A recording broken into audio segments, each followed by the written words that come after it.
पूरे दुनिया के नॉलेज को एक कटोरे में रखो, ध्यान विपासना को एक कटोरे में रखो, तब भी ध्यान विपासना भारी पड़ता है।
मेरा नाम चंबा थोकमेट। मैं 11 साल में यहाँ पर इस मॉनेस्ट्री में आया। उस समय लगा कि मोंग्स के लाइफ अच्छा है, बस उतना ही सोचा, उससे ज़्यादा कुछ भी नहीं। फिर यहाँ पर आया थे 11 साल से, फिर 11 साल के बाद 15 साल तक यहाँ रहा। फिर उसके बाद आगे कर्नाटक, सिक्किम, बनारस आदि में पढ़ने के लिए कई साल गया, फिर वापस आया। मैंने अपने जीवन में ऐसा भी फील हुआ कि कभी कभार ये क्या मैं जो बचपन में नहीं मिले वो सही है नहीं, लेकिन बाद में धीरे धीरे महसूस हुआ, आसपास के बहुत लोगों को गुजरते हुए देखा तो लगा कि यही सही फैसला था। मैंने जो बचपन में लिया मोंग्स पढ़ने की फैसला, ये सही था, ऐसा महसूस हुआ। जब उस समय मैं सोच में था, बहुत लोगों को मैंने मेरी ज़िंदगी में गुजरते हुए देखा, जो मेरे करीब से जानता हूँ, जिसके साथ मैंने वक्त बिताया, ऐसे लोगों को मैंने गुजरते हुए देखा। तो मुझे लगा सच में यार, यदि जगत में इस तरह की है, गौतम बुद्ध को भी ऐसा हुआ थे कि बहुत से लोगों को गुजरते हुए देखा, तो क्या है इस पे सत्य।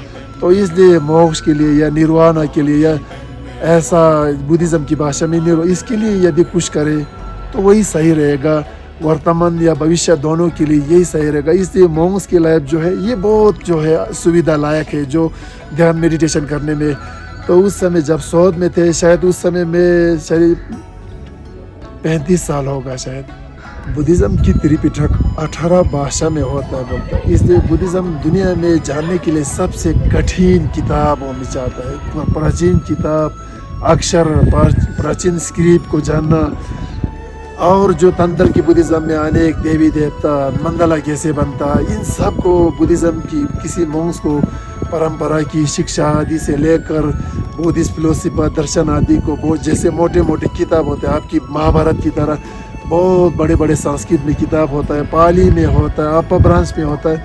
इनको मैं पूरे 20 साल तक मैं इसको पढ़ाई किया, लेकिन इतना पढ़ने के बाद मुझे लगा कि ये किताबों की बात नहीं, सत्य जो है किताबों में नहीं होता है। जो लेकिन वो ठीक है, डिग्री तो डिग्री है बाहर दिखाने के लिए, लेकिन वो तो केवल अनुभव की बात नहीं, मैं किताबों की बात कर रहा हूँ। वो डिग्री लिया मैंने और 20 साल पढ़ा, आज मैंने बहुत कुछ सीखा।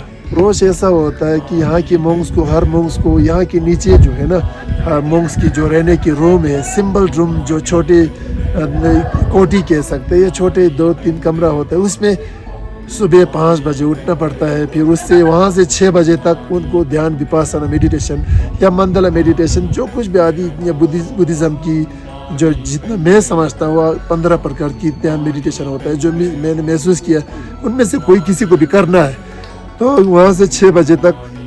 उसके बाद जो यहाँ पर सभी मोंग्स इकट्ठा होता है, ऊपर से शंख बजता है, जैसे उस जो है हिमालय पर्वत पर सूरज का किरण गिरेगा।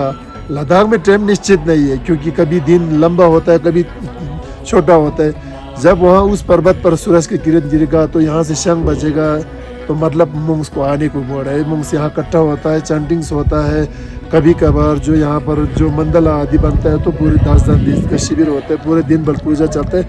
ऐसे भी गर्मी हो या सर्दी हो, हर सुबह यही चलते हैं, यहाँ पर आते हैं। उसके बाद जो है स्कूल में जो छोटे बच्चे स्कूल में जाते हैं, 9 बजे के बाद ये पूजा ख़त्म होता है। तो स्कूल में जाते हैं जो थोड़ा बड़े हो वो लोग, जो बुज़ुर्ग हों उसके पास जाते हैं, पुराने बड़े बड़ी मोटी किताब लेकर उसकी वो व्याख्या करते हैं, उसको सुनते हैं, उनके साथ ध्यान आदि करते हैं। फिर मंडला आदि सीखना है तो पेंटिंग आदि सीखना और प्राचीन स्क्रिप्ट आदि को सीखना है तो वो सीखने जाता है। किसी या गांव में किसी को बीमार हुआ या किसी का ध्यान हुआ तो वहाँ पर पूजा करने के लिए भी जाते हैं। पूरे दुनिया के नॉलेज को एक कटोरे में रखो, ध्यान विपासना को एक कटोरे में रखो, तब भी ध्यान विपासना भारी पड़ता। मैं ऐसा समझता हूँ। इसके बिना जीवन कुछ भी नहीं है। ये बाकी सब रोजी रोटी के लिए है। आप इसी जीवन की शक्ति ध्यान जो है ये भाव सागर को पार करने के लिए, क्योंकि पूजा पाठ मंत्र जप आदि वो ऊपर ऊपर की बात है, लेकिन गहराई से जो अपने मन की बुराइयों को हटने के लिए एक ही उपाय है, वो ध्यान। यदि ध्यान नहीं करेगा तो मैं समझता हूँ उसका जीवन सार्थक नहीं हुआ, जानवरों की तरह वो ऐसा समझता हूँ।